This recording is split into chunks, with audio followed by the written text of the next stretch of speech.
जगह मळे भोर मळे અને સોરીને એવા વેસીખા રૂપિયા લે કે ના લાખ લાખ બે બે ત્રણ ત્રણ લાખ તો સોરી નું મળે સોરી બી આપણે સોરો બી આપણો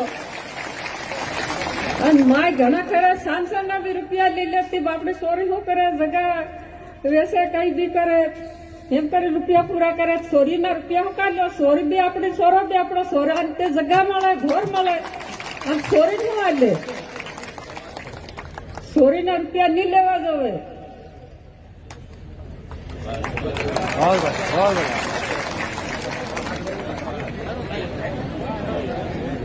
जोरदार तालियां सुशीला भाई के लिए।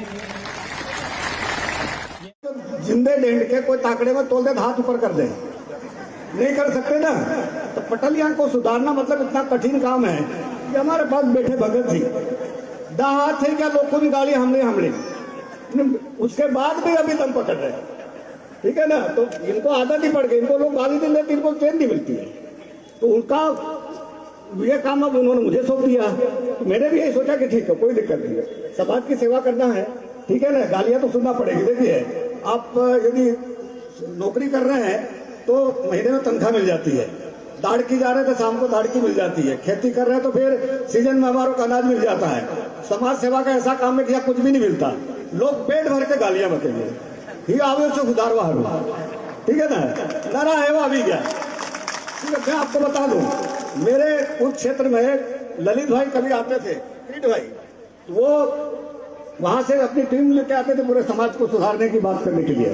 तो हमारे उस क्षेत्र के बढ़िया आराम से एक बाटल पी फिर कहता है ही आयो साहब सुधारवा हरू से, हमें तो पहले से सुधरे डाके, ठीक है ना। तो ऐसी वो स्थितियां बनती थी।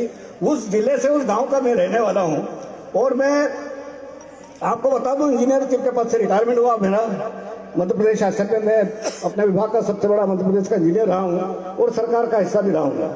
अप्रैल 2024 में मैं सेवानिवृत्त हो गया हूँ।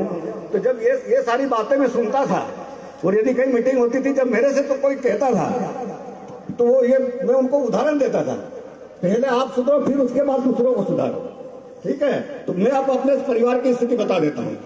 मेरे परिवार और मेरे रिश्तेदार में 19 लोग इंजीनियर हैं। कितने? 19 लोग इंजीनियर हैं, 6 लोग डॉक्टर हैं, 6 लोग डॉक्टर हैं, ठीक है। और एक बिटिया हमारी वो IAS, उसको अवार्ड हो गया सविता झड़िया, ठीक है ना।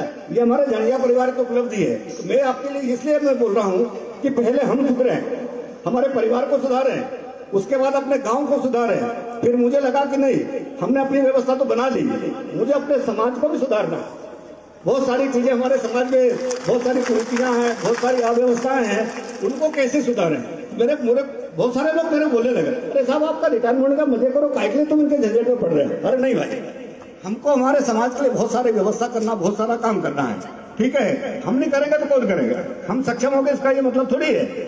हमको हमारे जो नीचे के लोग हैं, देखो आपके सामने हमारे बाप दादा कैसे रहते, ओरिजिनल ये बैठे हुए, हमारे बाप दादा ऐसे रहते थे, ओरिजिनल प्योर पटलिया, प्योर एकदम, ठीक है।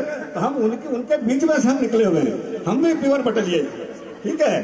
तो क्योंकि ये सब अपने अपने कर्मों का है और जहां हम यदि बच्चों को पढ़ाएंगे तो सारी चीजें अपना आप हो जाएगी। यदि इतने इंजीनियर की वर्दी और पैदा हुए तो हम ये समझो कि पटलिया को कहाँ लेके जाएंगे, ठीक है ना। तो ये बहुत आवश्यक है, समाज में पढ़ाई बहुत जरूरी है।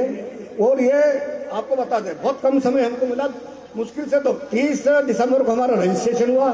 उसके बाद हमारी कमेटियां बना के सारा कार्रवाई चालू हुई, बाइलाज हमने बनाए, बाइलाज बना के हमने उसको भेज दिया, पूरे बना के सारे व्हाट्सएप पे सारे समाज के वरिष्ठ जनों ने किसी का कुछ नहीं किया, ठीक है। तो अब मेरी अपील है समाज को हमको आगे ले जाना, समाज की बहुत सारी व्यवस्था भी करना बची है।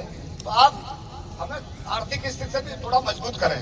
यदि आर्थिक स्थिति आप मजबूत करेंगे, मैं आपको विश्वास दिलाता हूं जो आप मदद करेंगे एक पैसे का भी दुरुपयोग न होने दूंगा, टांग के रखें। और यदि